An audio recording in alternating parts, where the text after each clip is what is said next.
दोस्तों, स्किलिको मार्ट में आपका स्वागत है। जी हाँ दोस्तों, जैसा कि आपने थंबनेल से जाना, स्टार्टअप क्या DDU-GKY में एलिजिबल होंगे कि एक स्पेशल कैटेगरी बनाई गई है स्टार्टअप की। पर स्टार्टअप कैसे एलिजिबल होंगे, उनके मार्किंग क्राइटेरिया क्या है और उन्हें क्या क्या डॉक्यूमेंट सबमिट करने हैं, ये बड़ा चिंता का विषय बन गया है सबका। लगातार वीडियोस देखने के बाद, SOP को पढ़ने के बाद भी कुछ लोग अंडरस्टैंड नहीं कर पा रहे हैं।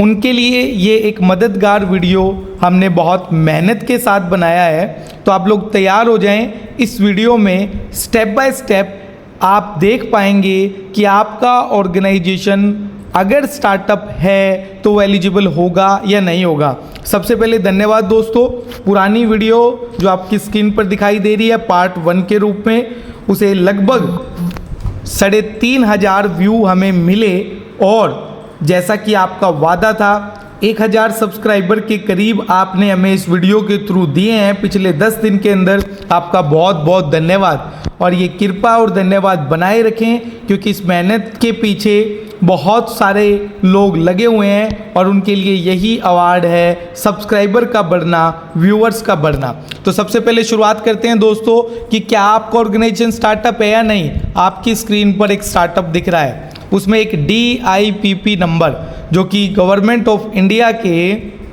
स्टार्टअप डिपार्टमेंट द्वारा, जो कि ministry of commerce and industry के department of promotion of industry and international trade द्वारा दिया जाता है, वो सर्टिफिकेट का DIPP नंबर होना जरूरी है। क्योंकि जब आप PRN अप्लाई करोगे तो ये DIPP नंबर से आपको अपना PRN वेरीफाई कराना होगा।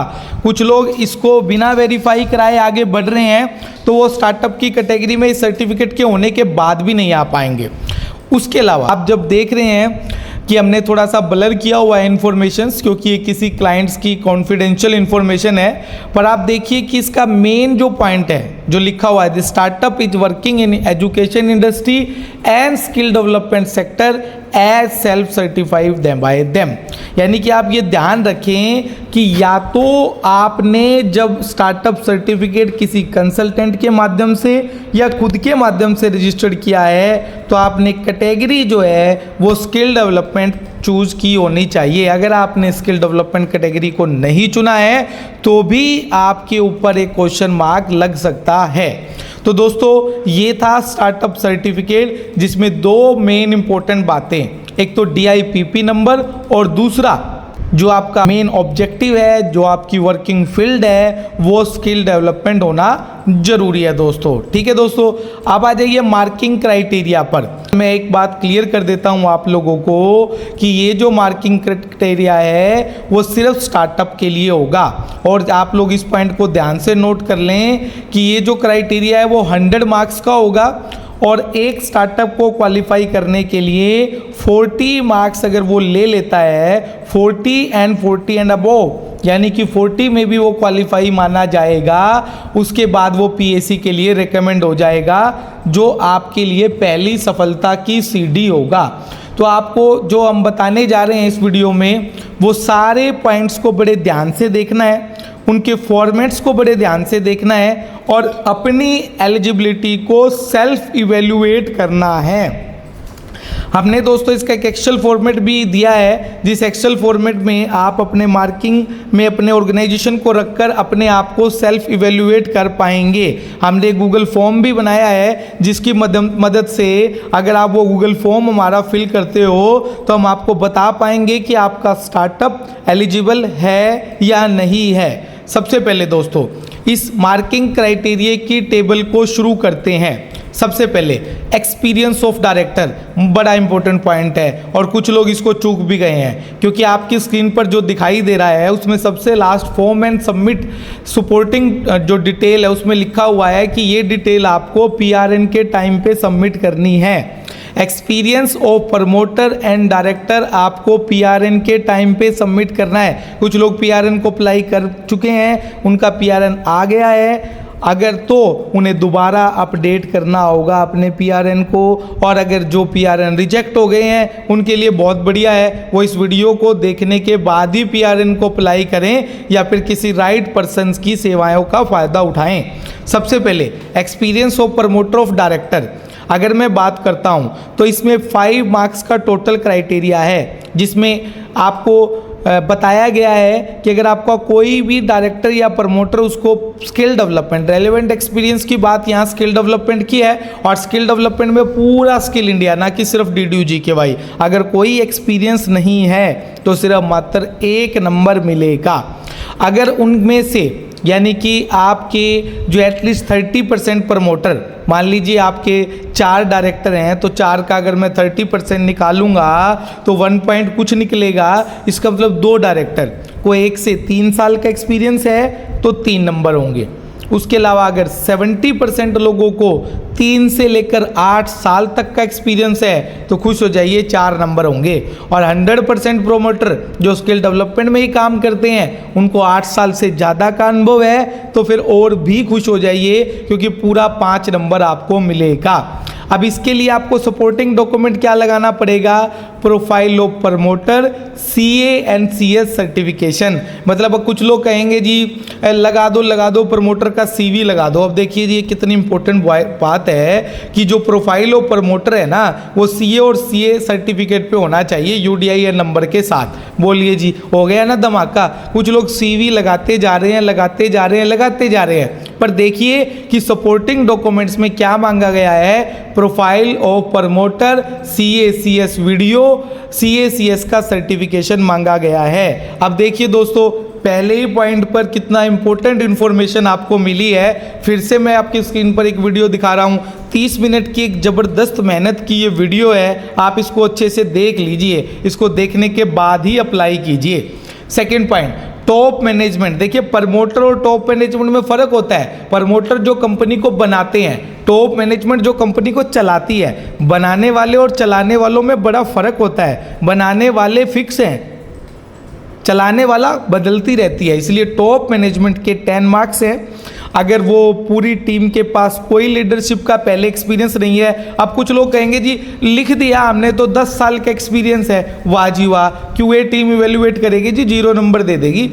ऐसे इवेल्युएट नहीं होते जी। ये लीडरशिप का मतलब है कि उस लीडर ने अपने लीडरशिप में स्किल डेवलपमेंट के कितने फ्लैगशिप प्रोजेक्ट किए हैं, उसमें उसकी रिस्पॉन्सिबिलिटी क्या रही, उसकी आउटकम क्या आई, प्रोजेक्ट का क्लोजर रिपोर्ट दिया गया है नहीं दिया गया, ये सारी चीज़ आपको CV में मेंशन करनी होगी। आँख मीच के CV बनाएंगे, नेम लिखा, फादर नेम लिखा और सिर्फ लिख दिया कि टोटल इतने लोग हैं, टोटल इतने साल का एक्सपीरियंस है। Having 10 year of experience in skill development is not sufficient under DDUGKY। आप इस बात को नोट कर लीजिए। उसके अलावा आपको 5 नंबर के लिए आपके 2 मेंबर को लीडरशिप का एक्सपीरियंस होना चाहिए, किन्हीं भी मिनिमम सिंगल प्रोजेक्ट के साथ। तो उसके अलावा मेजॉरिटी, मतलब अगर आपकी टॉप मैनेजमेंट में 10 लोग हैं तो 50% से ज़्यादा को अगर लीडरशिप का एक्सपीरियंस है तो 8 मार्क्स मिलेंगे। और अगर आपकी पूरी की पूरी टीम, पूरी की पूरी लीडरशिप टीम, पूरा का पूरा एक्सपीरियंस है तो फिर आपकी मौज है जी, 10 जो है ना मार्क्स आपको मिलेंगे। और सबसे इंपॉर्टेंट जी, अब देना क्या है डॉक्यूमेंट्स में? देना है जी CV। यहाँ CV चलेगा जी, यहाँ CA सर्टिफिकेशन की जरूरत नहीं है, लेकिन प्रमोटर में है जी। और जिन्होंने कर दिया जी वो हमारे से फ़ोन मत करना और अपडेट करना जी दोबारा से। उसके बाद आ जाइए जी, CV should not be more than 3 page of an individual. आप कोई गाथा मत बनाना है जी, कहानी नहीं बनानी। लीडरशिप का CV बनाना है, सिर्फ 3 पेज का बनाना है। जहाँ यहाँ तो लाइनों में बनाते हैं, 10-12 लाइन में लोग CV बना देते हैं। यहाँ लिखा हुआ है कि 3 पेज से ज़्यादा नहीं होना चाहिए, मतलब 3 पेज का तो होना चाहिए ताकि प्रॉपर एक्टिविटी जो लीडरशिप की है वो बताया जा सके, तभी आपको मार्किंग मिलेगी। सिर्फ हैविंग 10 ईयर एक्सपीरियंस लिखने से आपको कोई मार्किंग नहीं मिलेगी। थर्ड पॉइंट, 10 नंबर के लिए फिर हो जाइए तैयार। Internal training mechanism employee of the applicant PIA। अब देखिए इंटरनल ट्रेनिंग मैकेनिज्म। अब कुछ लोग तो बोलेंगे जी ये क्या समस्या है, और देखिए जब मैं डॉक्यूमेंटेशन सबमिट में कर रहा हूँ तो सिंपल लिख रखा है कि training note and calendar day of the organization signed by the authorized signatory to be uploaded as per the application portal. अब ये कहेंगे जी ये तो कोई फॉर्मेट भी नहीं दिया, तो इसके लिए क्या होगा, पहले मार्किंग को जान लीजिए। अगर कोई ट्रेनिंग मैकेनिज्म नहीं है तो 2 नंबर मिलेंगे जी। अगर वो इंटरनल ट्रेनिंग एंड ट्रेंड जो करते रहते हैं प्रोडक्टली इन लास्ट 2 ईयर तो 5 नंबर मिलेंगे। अगर वो इस चीज़ को लास्ट 3 साल से फॉलो कर रहे हैं तो 8 नंबर मिलेंगे, और 5 साल से जो फॉलो कर रहा है वो 10 नंबर मिलेंगे। अब ये क्या है जी, internal training mechanism of the employee. अब देखिए जी अब क्या होता है कि समय समय पर हम अपने एम्प्लॉई की ट्रेनिंग मैकेनिज्म करते रहते हैं। जैसे हम किसी पर्टिकुलर प्रोजेक्ट से संबंधित कोई जैसे TOT होती है, वो भी एक ट्रेनिंग मैकेनिज्म है, पर उसको डिपार्टमेंट से ऑर्गेनाइज करवाया जाता है। आप अपने इंटरनल में अपनी HR टीम को कैसे, प्लेसमेंट टीम को कैसे ट्रेनिंग देते हैं, मोबिलाइजेशन टीम को कैसे ट्रेनिंग देते हैं, काउंसलिंग टीम को कैसे ट्रेनिंग देते हैं, मेथोडोलॉजी क्या है अपने एम्प्लॉई की एफिशिएंसी को इंक्रीज करने की। अब आप कहोगे जी हमारे तो सारे एम्प्लॉय ट्रेंड है और हमने तो ट्रेंड एम्प्लॉय भर्ती करे हैं, हम क्यों फालतू एम्प्लॉय भर्ती करेंगे। अरे सर जी यहाँ रिकॉर्ड मैटर करता है। आपने जो ट्रेनिंग की वो ऑनलाइन के माध्यम से थी, ऑफलाइन के माध्यम से थी, उसका क्या कंटेंट था, क्या टॉपिक था, क्या उसकी आउटकम आई, कब ऑर्गेनाइज की गई, कौन उसका मेन मेंटोर था, कितने लोग उसमें शामिल हुए, उसके क्या फ़ायदे हुए, वो चीज़ें सब आपको ऑन रिकॉर्ड मेंशन करके अपनी लेटर हेड पे साइन स्टैम्प करके ही पोर्टल पर अपलोड करना होगा। और ये ईयर वाइज है तो हर ईयर वाइज में ज़्यादा एक्सपीरियंस दिखाने के लिए आपको ईयर वाइज अपलोड करना होगा। सुन लीजिए ध्यान से, कुछ लोग मेरी बात को ध्यान से सुन नहीं रहे हैं, बस खुश है कि हम स्टार्टअप है हमें तो काम मिलेगा। नहीं भैया, आप स्टार्टअप हैं तो आपको SOP के अनुसार अपने आप का इवैल्यूएशन करना होगा on the basis of perfect documentation. तो आ जाइए next point, potential tie up with employer. Very good. इसके लिए आपकी स्क्रीन पर स्टैंडर्ड फॉर्मेट 1.B.3 दिखाई दे रहा है। इस फॉर्मेट के अंदर आपको बताया गया है कोई भी और फॉर्मेट नहीं चलेगा जी। देखिए इसमें साफ साफ 6 चीज़ें आपकी इंपॉर्टेंट है। Name of the applicant organisation, validity of LOI, prefer sector, propose और डेजिग्नेशन, कितने एम्प्लॉयज़ का रिक्वायर्ड है, कितना CTC होगा। एक बात का बड़ा ध्यान रखना जी, वैलिडिटी ऑफ LOI मिनिमम 3 साल लेनी है आपको। ये ध्यान रखना भैया, कभी 1 साल का ले लो क्योंकि प्रपोजल 3 साल का है, रिजेक्ट हो जाएगा आपका प्रपोजल। QA में आपसे बहुत बेहतरीन क्वेश्चन पूछा जाएगा कि कोई प्रोजेक्ट आप 3 साल के लिए अप्लाई कर रहे हो, LOI 1 साल के लिए ले रहे हो, तो इसको शुरू में ही 3 साल के लिए रखें। उसमें आपको इस फॉर्मेट में जाना होगा। ठीक है दोस्तों, अब आ जाइए ना मार्किंग क्या है। अब मार्किंग के अंदर अगर कोई फॉर्मल टाई अप नहीं है तो 2 नंबर मिलेंगे। अगर टाई अप है और वो जो है मैच होना चाहिए प्रपोज जॉब रोल से, कभी आप जॉब रोल रिटेल का मैच करो और टाई अप कंस्ट्रक्शन का ला दो, ऐसा मत करना जी, इससे बढ़िया तो ना करना। तो उसके लिए एग्जैक्टली अगर आपके प्रपोज टारगेट से मैच हो रहा है तो 5 नंबर मिलेगा जी। अब आपको जैसे आपने 200 नंबर अप्लाई किया, 200 का LOI लगाया तो 5 नंबर मिलेंगे जी। सुन लीजिए बात। उसके अलावा अगर आपने 20% ज़्यादा, जैसे 200 अप्लाई किया 240 का LOI लगा दिया, बल्ले बल्ले हो जाएगी जी, तो आपको 8 नंबर मिलेंगे। और अगर आपने 40% का ज़्यादा लगा दिया, मान लीजिए 200 आपने प्रपोज किया और 280 नंबर का LOI लगा दिए, तो मौज हो जाएगी जी, पूरे 10 मार्क्स मिलेंगे जी। 40 नंबर लेने हैं हमारे को, इवेल्युएशन करना अपने ऑर्गेनाइजेशन का। ऐसे इनिशियल की फीस और QA की फीस खराब मत कर देना। उसके बाद आ जाइए क्या चाहिए, इसके लिए LOI तो फॉर्मेट चाहिए ही चाहिए। उसके अलावा एग्रीमेंट विद एम्प्लॉयर भी चाहिए प्लेसमेंट का, अगर आपको पूरे नंबर चाहिए। और अगर कोई स्किल गैप एनालिसिस रिपोर्ट अगर आप लगाते हो उस पर्टिकुलर सेक्टर और उस पर्टिकुलर इंडस्ट्री की आपस में क्या रिक्वायरमेंट है उसको मैच करते हुए, तभी आप पूरे नंबर के बारे में बात करना। नहीं तो जैसे आपको याद होगा हम बच्चे थे और सब बच्चे स्कूल में जब एग्ज़ाम होता था तो 5 नंबर का होता था, सब लिख कर आते थे। किसी को उसमें 1 नंबर मिलता था, किसी को उसमें 2 नंबर मिलता था, किसी को 0 मिल जाती थी और किसी को 5/5 भी मिल जाते थे। तो जी 5/5 वाला कलाकार होता था जी, उसको पता होता था कि उससे क्या पूछा जा रहा है और वो क्या सबमिट कर रहा है। इसके लिए फॉर्मेट आपकी स्क्रीन पर दिखाई दे रहा था।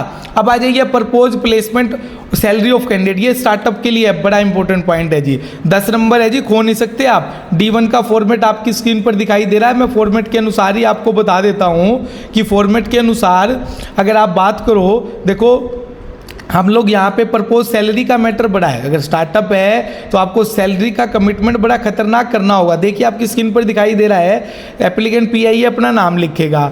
आप देखिए वो प्रपोज प्लेसमेंट कितने लोगों की मिनिमम वेजेज पे कर रहा है। मिनिमम वेजेज जो भारत सरकार अपने स्टेट वाइज बताती है, अगर वो 10% रीजनल वेजेज से ज़्यादा कर रहा है, 25% ज़्यादा कर रहा है, 50% ज़्यादा कर रहा है और उसके पास एग्रीमेंट भी है जिस एग्रीमेंट में लिखा हुआ है एम्प्लॉयर ने कि वो इस सैलरी पर इतने लोगों को लेगा। देखिए जी डॉक्यूमेंट्स के बिना आप आगे मत बढ़ना, आपके पास एग्रीमेंट होगा वही नंबर डिफाइन करेगा।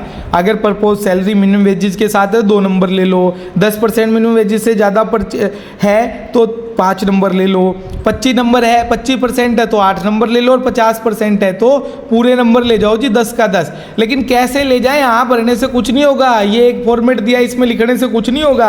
एग्रीमेंट लगाओ उन एम्प्लॉयर के जिन्होंने ये 10% सैलरी ज़्यादा वेजेज किया है, बताओ उस एग्रीमेंट के अंदर की मिनिमम वेजेज से 10% ज़्यादा देगा एम्प्लॉयर, वो एम्प्लॉयर से आपको एग्रीमेंट लेना पड़ेगा। अब प्लेसमेंट सपोर्ट मैकेनिज्म क्या है आपके पास, ये फिर से एक खतरनाक चीज़ आ गई। इसके लिए क्या डॉक्यूमेंटेशन अपलोड करना है, देखिए इसने तो लिखा हुआ है प्लेसमेंट स्ट्रेटेजी डॉक्यूमेंट अपलोड कर दो और प्रपोज कर दो टीम के रोल कि कौन कौन क्या काम करेगा। कोई फॉर्मेट अवेलेबल नहीं है जी इनके पास इस चीज़ के लिए, तो आपको खुद से बनाना होगा। अगर आपके पास कोई प्लेसमेंट सपोर्ट टीम नहीं है, जो ना ही एम्प्लॉयर पार्टनरशिप MOU है, ना प्लेसमेंट ट्रैकिंग का मैकेनिज्म है, तो भूल जाओ जी आपको कोई नंबर आएगा, 0 नंबर आएंगे जी।